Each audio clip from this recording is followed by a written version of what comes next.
Assalamualaikum warahmatullahi wabarakatuh. Alhamdulillah wassalatu wassalamu ala rasulillah.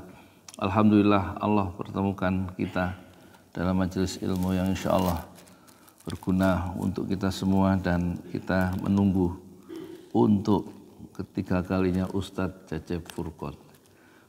Kemarin hari Ahad di sini ada pertemuan lengkap sekitar 30 tokoh-tokoh masyarakat, termasuk Ustadz Cecep datang, dan kita ingatkan hari Sabtu subuh, pada subuh ada pengajian Asmaul Husna. Dan pertama Ustadz Cecep mohon maaf, yang pertama dulu tidak enak badan, yang Sabtu pertama nggak datang, yang Sabtu kedua, yang kedua ada di Rangkas Bitung, dan yang ketiga dia masih bahasanya itu masih keder, Sabtu apa Minggu gitu. Sudah mau datang hari Sabtu kemarin, tapi dia masih bingung. Ya memang pengajian Sabtu jarang sekali kecuali hari Ahad ya. Dan hari ini insya Allah mau datang ya, insya Allah mau datang. Sudah kita cek lagi ya, tadi jam 3 subuh kita WA ya. Moga-moga ya ya untuk mengaji atau untuk nuntut ilmu itu halangannya ya begitulah ya. Kalau ke pasar kelihatannya nggak ada halangannya, gampang ya. Itu ngaji susah. Dan kita sambil menunggu Ustadz Cecep Furqon, kita informasikan pertemuan kemarin ya. Hari Ahad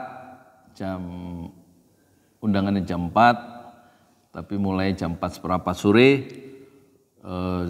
berakhir 6:15, dan persoalan fitnah selama ini ternyata Allah selesaikan hanya dalam waktu 90 menit selesai ya.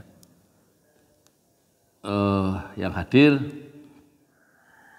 itu Pak Kepala Desa Pak Dian, terus dari pihak Badan Musyawarah Desa Pak Ismail, terus dari MUI Ustadz Sumardi, terus dari pihak yayasan Pak Sunardi Nurul Huda, terus Pak yang hadir lagi Pak Necang ya, terus yang pembawa acara Pak Sardi, terus ada Pak Haji Hairudin sebagai tokoh masyarakat. Oh ya, Pak Guru Sodik ya, tokoh yang sepuh, usianya 73, dan setelah selesai acara kita ngobrol bertiga, dan dia baru tahu ya, begitulah ya, tentang pesantren Ojo Lali. Terus yang hadir lagi Pak Amil Mehmet dan Ustadz Ruhanda, dan banyak lagi itu ya, banyak lagi. Intinya yang saya tidak akan sebutkan, si tukang fitnah 2 orang tidak datang dan tidak saya sebutkan, dan istri saya juga nggak tahu siapa dia. Terus isi fitnahnya tidak akan saya sebutkan sekarang, biarkan saya saja yang tahu ya. Pokoknya masalahnya selesai. Yang tidak hadir, yang saya harapkan hadir sebenarnya Pak RT 6 Pak Said ya, mungkin lupa diundang, dan yang tidak hadir Pak RT Sada RT 8 ya. Jadi Bung Karno dulu punya masalah dengan wakil presiden Hatta gitu. Masalahnya apa? Ditanya oleh orang-orang, kata Muhammad Hatta, urusan saya dengan Soekarno itu biarkan menjadi rahasia kita berdua, dan akan saya bawa sampai ke lubang kubur, begitu ya. Sampai sekarang kita nggak tahu masalah yang begitu hebat, tapi Hatta menyembunyikan itu, dan saya akan menyembunyikan fitnah itu, dan tidak seorang pun yang tahu kecuali saya dengan si tukang fitnah yang 2 orang itu. Insya Allah Ibu Bapak nggak tahu ya. Jadi intinya sekarang masyarakat sudah mulai mengenal pesantren Ojo Lali dan memang tidak kita kenalkan sejak awal. Makanya kita nggak pasang plang yang gede gitu. Padahal sudah kita berdiri tahun 2012 bulan Juni tanggal 2 dan sudah kita notariskan itu 14 Desember 2020 dan ibu bapak tentu sudah tahu kegiatannya ya, kegiatan yang dilakukan oleh pesantren Ojo Lali. Kalau kita ulang itu pengajian dari sejak kita datang bulan Juli 2007 hari Sabtu kita tiba di sini, umur saya 46 dan 2 bulan kemudian kita langsung buka TPA. Muridnya 120 orang, 4 shift. 2 tahun kemudian TPA itu kita bubarkan tahun 2009. Orang pada heran, kenapa ada pengajian dibubarin katanya. Saya bilang yang Branwir kembali ke Branwir, yang orang sini kembali ke Nur Hasanah, yang RT3 kembali ke Bu Masitoh. 2 tahun maksudnya saya pengen cari duit karena pengajian anak-anak itu iurannya 5.000. Saya nggak punya duit.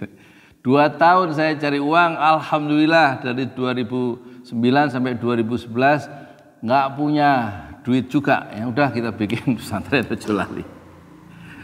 Terus kemarin saya kenalkan ke tokoh-tokoh itu bahwa nama saya Yudi Pramuko, lahir 29 Agustus 1961, usia saya 61 tahun. Begitu kemarin awalnya. Dan saya bukan ahli ilmu, tapi saya jualan mie ayam, jualan es kelapa di bawah sekarang dan jadi YouTuber. Nah, kira-kira begitu. Supaya nggak salah paham. Anak-anak sejak awal sudah kita larang jangan manggil Ustadz Yudi karena bukan ahli ilmu, tapi cukup manggil Bapak Yudi. Itu kemarin kita perkenalkan ya. Terus kita jelaskan, sebenarnya nggak saya jelaskan, sekarang saya mau jelaskan kenapa saya tidak bergaul terhadap ke masyarakat di sini. Nggak ikut tahlilan, nggak ikut arisan, nggak ikut kumpul. Kenapa? Tapi saya bergaul, bersahabat dengan Ketua Majelis Ulama Parung Kiai Mat Ilyas sampai Kiai Mat Ilyas meresmikan 11 orang penghafal Quran angkatan pertama pesantren Ojo Lali tahun 2013 ya. Tapi saya bergaul sama tokoh-tokoh di sana. 1 minggu setelah Pak Ahmad Jamaluddin terpilih, saya sudah ada di sana. Saya sudah kenalan sama Pak Ahmad Jamaluddin. 6 tokoh-tokoh sudah saya kenal di sini. Ya. Saya ngikut ngaji di rumah ketua majelis pengajian Majelis Ulama Bogor, Pak Kiai Mukri Aji, di rumah beliau. Ya, orang sini kan nggak tahu, ikut ngaji ulama dan umarok di Kampung Waru setiap Sabtu. Terus ikut ngaji pengajian Sabtu Ahad di Badrut Tamam sampai 7 tahun. Ya kan? Terus jadi khotib Jumat di Branwir 2 tahun. Menjadi khotib Idul Fitri 1 kali di Branwir. Khotib Idul Fitri. Tapi di sini saya batasi. Kenapa? Kan saya sudah tahu peta dakwahnya. Saya harus mengapain. Gitu ya. Saya datang itu langsung ke Pak Omat, ngobrol di sana. Ke Pak Amil Mehmet yang jauh itu di RT 9. Ke tokoh-tokoh, ke Pak Endang, ke yang lain. Dan sebabnya ini saya ungkapkan di khutbah Jumat di Masjid Muhajirin. Kata Imam Syafi'i, bukan Imam Syafi'i, Imam Malik, guru dari Imam Syafi'i. Ini saya ungkap di depan khotib di dalam khutbah Jumat. Di Madinah itu orang-orang itu giat mencari ma'isyah, mencari apa? Ma'isyah itu apa? Mencari duit. ya. Kata Imam Syafi'i, kata Imam Malik. Imam Malik itu tidak pernah keluar dari kampung selama sampai usianya 80 tahun, nggak pernah keluar kemana-mana. Saya lihat orang-orang di Madinah itu giat dia mencari uang sampai umur 40 tahun. Tapi begitu usia 40 tahun, mereka menarik diri dari pergaulan masyarakat. Sudah memikirkan persiapan masing-masing untuk akhirat. Kenapa? Lah umur 15 sampai 40 tahun itu sudah 25 tahun. Berarti sudah banyak dosa tuh. 25 tahun. Kata siapa? Imam Malik. Umur 40 sudah mulai berpikir untuk keselamatan masing-masing kita di akhirat. Sudah 25 tahun bikin dosa. Kok masih bergaul aja gitu kira-kira ya. Dan saya datang ke sini umur 46 tahun. Dan Rasulullah wafat umur 63. Jadi pantas kalau 40 sampai kira-kira 25 tahun kemudian udah siap-siap tuh. Jangan mikirin masyarakat aja, mikirin diri sendiri selamat enggak tuh di akhirat. Kira-kira gitu pikiran saya waktu itu. Ngikuti siapa? Imam Malik. Lah buat apa bergaul kalau nambahi dosa? Amal kita apa untuk diri kita sendiri? 25 tahun sudah terlalu banyak dosa-dosa yang kita bikin. Dari kita balik 14 atau 13 sampai 40 itu sudah 25 tahun tuh bikin dosa yang kita merasa itu kita jadi orang soleh ya. Padahal mah dosa-dosa banyak. Masih ke sono, masuk ke sini, masih ke sono. Bukannya kita memperbaiki hubungan-hubungan kita, nambah ilmu dan lain-lain. Di saat 40 itu sudah banting setir. Menurut ulama kalau 40 tahun orang itu masih tidak berubah, alamat nasibnya sudah bisa ditentukan. Jadi harus banting setir. Jangan membiasakan atau mempertahankan kebiasaan lama. Nggak ada evaluasi, nggak ada menilai diri sendiri, itu. Nah itu, saya datang ke sini ketika usia saya sudah 46 tahun. Saya kemari udah banyak dosa yang saya bikin dari remaja sampai kuliah sampai rumah tangga. Dan orang-orang sini kan nggak tahu pandangan-pandangan seperti itu ya. Taunya Pak Yudi nggak mau bergaul. Ya memang saya tahu saya siapa saya itu.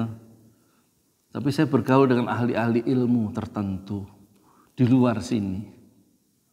Khususnya yang ngaji-ngaji kitab. Kalau di Waru itu di Kiai Sya'ari itu 3 kitabnya. Fikih yang datang tokoh-tokoh seluruh Parung. Umarok dan ulama. Yang ngaji pertama hadis Muslim, kedua Jalalain dan Fathul Mu'in.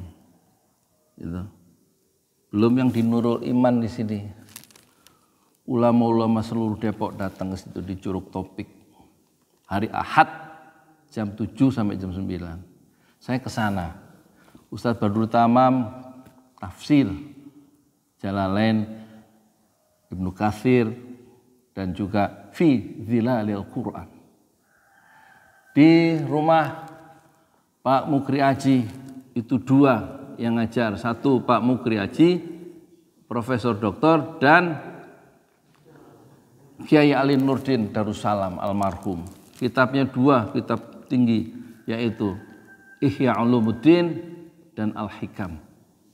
Kitab-kitab itu nggak ada di kampung ini, di RT 2 ini yang buka kitab. Itu persoalannya. Yang ada di sini adalah mohon maaf arisan dan kemudian tahlilan. Tidak nambah ilmu kecuali repetisi pengulangan-pengulangan itu. Tidak salah. Tapi kan saya pengen nambah ilmu sono kemari.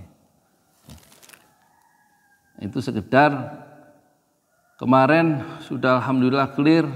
Banyak orang yang nggak tahu bahwa sudah 11 tahun pesantren Jolali, sudah kita ungkapkan lagi supaya nggak salah paham. Kita berbuat sesuatu yang kita mampu, Yang sekarang insya Allah 29 Mei Masjid 6 Syuhada di RT 6 itu rencananya bisa buat sholat subuh berjamaah.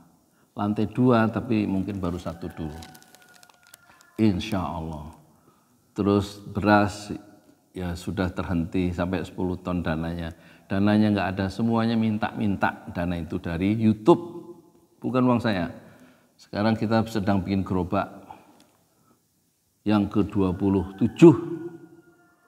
Sekarang sedang bikin gerobak untuk tukang sampah di Parung itu, harga 2 juta. Kemarin kita baru beli ngebor sumur yang ke-24 di Babakan Ciseeng. Belum selesai, masih kurang 10 juta lagi ya. Sampai ada mesinnya, sampai masang listriknya. Itu masyarakat begitu miskin untuk bikin sumur, duit nggak punya, toren nggak punya, listrik nggak punya, itu coba. Jadi kan belum bisa ngalir, tapi sudah keluar air, tapi belum bisa dipakai masyarakat. Nah hari gini air masih nggak punya coba. Masyarakat bukan masjid, bukan pesantren, masyarakat umum. Nah, itulah yang dibikin oleh pesantren Ojo Lali. Dan moga-moga ini bisa nambah pengetahuan kita semua. Informasi terakhir, masalahnya sudah clear dan beberapa bapak-bapak tokoh-tokoh itu di luar acara itu minta maaf ke Yudi Pramuko. Selama ini mereka itu keliru melihat pesantren Ojo Lali. Kita baru paham sekarang kenapa banyak orang yang nggak datang ke sini. Tokoh-tokoh sini nggak ada yang ke sini sholatnya, sono semua dilewatin aja semua. Rupanya fitnah itu asyaddu minal qatl. Fitnah itu lebih jahat dari pembunuhan. Billahi taufiq wal hidayah. Assalamualaikum warahmatullahi wabarakatuh. Tidak datang ya Ustaz Furqon ya.